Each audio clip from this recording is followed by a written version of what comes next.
isa guys at dalawa silang tumutunog.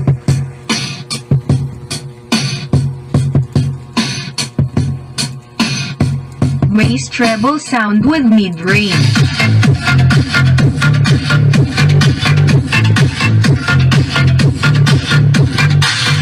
Kung gusto nyo patayin ng ilaw, meron siyang pampatay. Ito, LED switch. Pindutin nyo at makikita nyo. Patay na yung ilaw ng isa at yung isa ay buhay. Patayin din natin ang LED. Ayan, pares na silang patay ang ilaw pero buhay yung unit. Ngayon alam ko na. Okay, narito tayo sa testing ng mic. Wireless ang mic niya. Ito kagandahan dito. Iisa lang ang frequency nila. Ibig sabihin, yung mic nito at saka yung mic nito ay gumagana rito. Yung mic nito ay gumagana doon. Pakita ko sa inyo at binuhay ko. Magtari natin yung salita. Hello?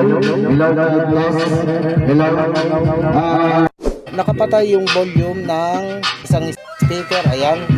At papatarin ko rin sa kabila. Pwede. I like it. At pagkapatay niyan ay buhay natin ang kabila. Okay pare. At magsalita tayo. Hello, mic test. Same mic ang gagamitin